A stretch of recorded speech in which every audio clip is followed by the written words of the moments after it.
Alun Wyn Jones, you've achieved so much in your career, but where does this stand? It's obviously a bit surreal, if I'm honest. I had the call from Gats on Sunday. He asked the question whether I'd lead the tour party, and I accepted. I think it's a question you probably don't think you're going to. Alan Prosser, thank you very much indeed. Yeah, I accepted, and I find myself here today. I think a lot of people are obviously relieved with the naming of the squad. There'll obviously be disappointed few out there, but on a personal level, hugely privileged to be in this position to talk to you today. I mean, to go on one tour is one thing, but this will be your fourth and back to South Africa. Yeah, starting where I started in many ways. Obviously, I was young, pretty green going on that tour. I've been on a few since then. And we're obviously going to the home of the current holders of the Rugby World Cup. So it's a massive challenge with certain obvious challenges off field that we have to face along the way. But it's one I'm sure we'll all be relishing. There's a bit of season to finish for a lot of teams, and then we obviously come together on a messy Monday and have those 2 weeks in Jersey. Last one from me is modern times, weird times. How did it feel to be a hologram? It was akin to a bit Star Trek. I think it was just waiting for Dr. Spock to turn up as well. But no, these are this is what we're facing at the minute, and it had to be done that way. But yeah, just happy to be part of it today. Listen, congratulations. Thank you.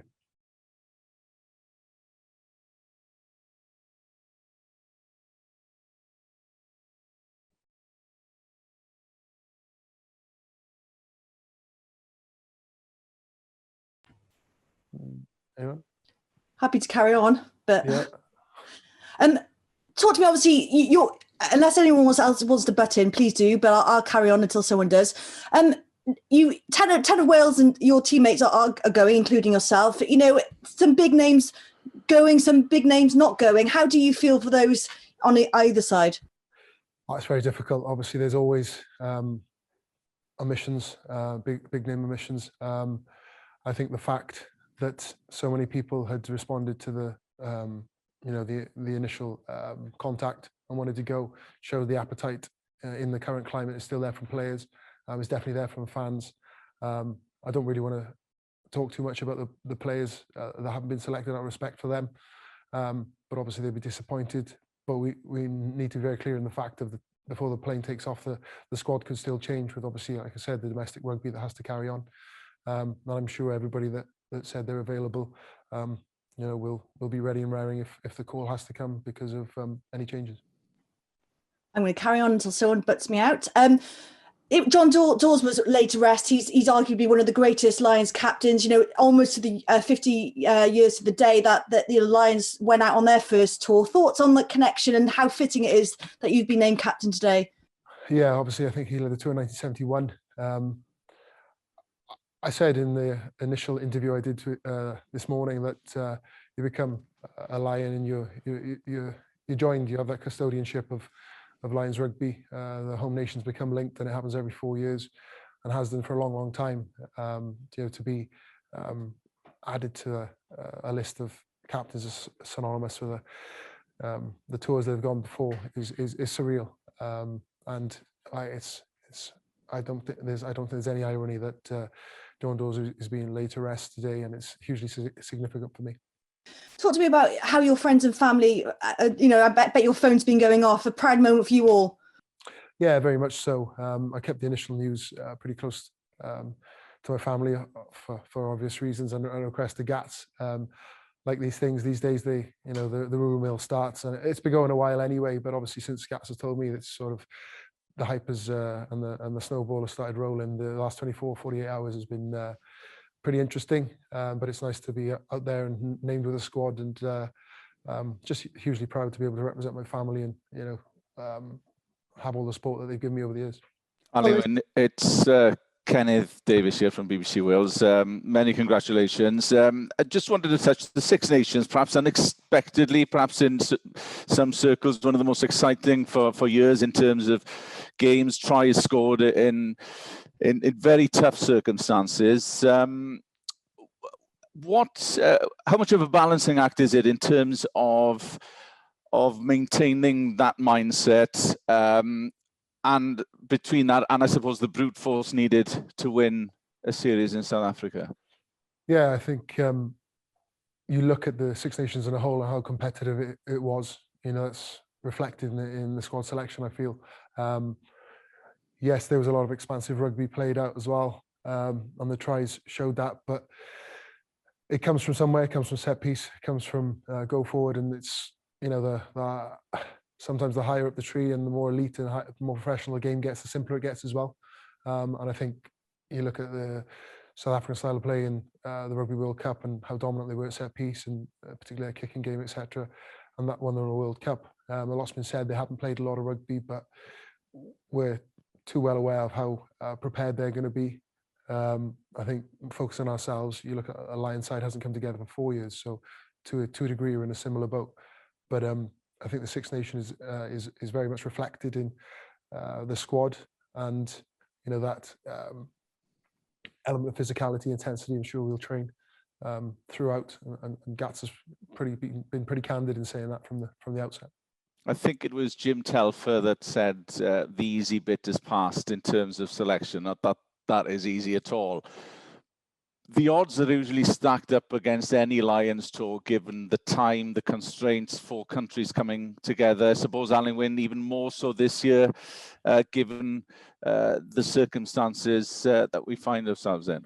Yeah, very much so. I think I'm not going to be shy in reiterating the privilege we have had to be involved in Nations Cup and Six Nations to ultimately do our job.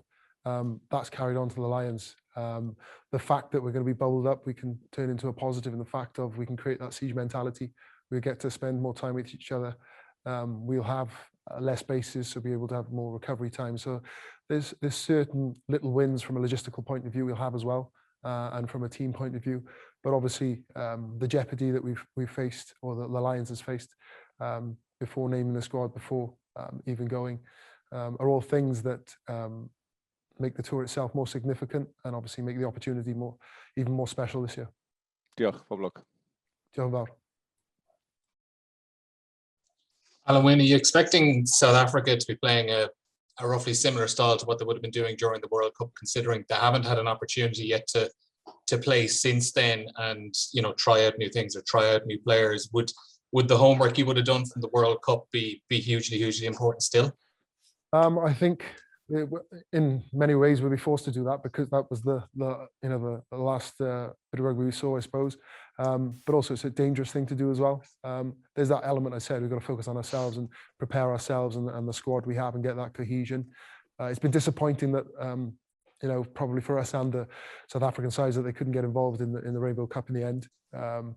But ultimately the major focus is going to be ourselves and getting our cohesion on. Obviously we'll do any homework on what rugby we've seen in the past, and as I alluded to, we all know they're going to have a carry game and a set piece game, and obviously they've got the speed and the flair out wide as well, which they've demonstrated. And you look at some of the way some of their players have been playing domestically, and they're going to be there or thereabouts.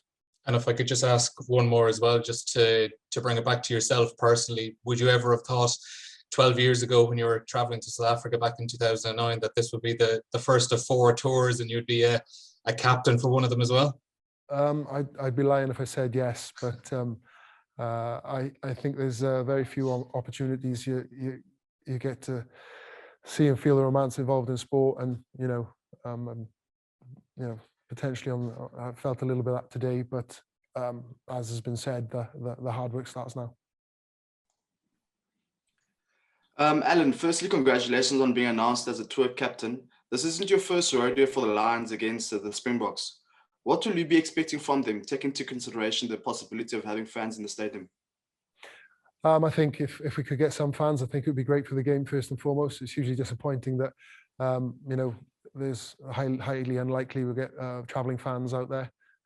This might change. I know it's unlikely, like I say, but that might. But you look at the South African game and what it's built on, the success they've had. I think 3 World Cups. Again, it's not a stereotype, but it's the way South African rugby is: a dominant set piece game, kicking game, and that carry game. And you know, irrelevant of how long they have or haven't played for. Those things are always staple. Teams have traits that don't go and work, and South Africa have definitely demonstrated that over years. And then lastly, this isn't your first time leading under Gats. Do you think this might make your job easier? No, I think it's necessarily dealing with the squad. I think Gats is having worked with him for a long time. I think the leadership role and dealing with the leadership will take care of itself. Gats will coordinate the management things and the rugby side of things. You know, you don't want it to be easy. If it's easy, it potentially isn't working. You want those challenges within the squad and on the field, and I'm sure we'll have them as they come. Just wondering, Alan, given everything that's going to be happening with all the COVID restrictions, has the captain of the Lions ever been under as much pressure, as much variety of challenges as you're going to face? I don't know. I'm sure we'll find out. But you could say the same for the Welsh captaincy, going through the, you know, coming from the end of the lockdown into a Nations Cup, into a Six Nations, chuck a pretty high grade MCL injury in there as well. So it's been a wild few months, if I'm honest, either side of that. So coming into this and having the, like I said, jeopardy and not knowing and the uncertainty, just to get going and have everything announced is good to have the ball rolling. And then there's a certain amount of challenges that we face, like I say, before we go on to the training paddock. But it's a great question. It's one we'll soon find out the answer to. And just to go back to that injury, when you first did it, we didn't expect to see you at the start of the Six Nations.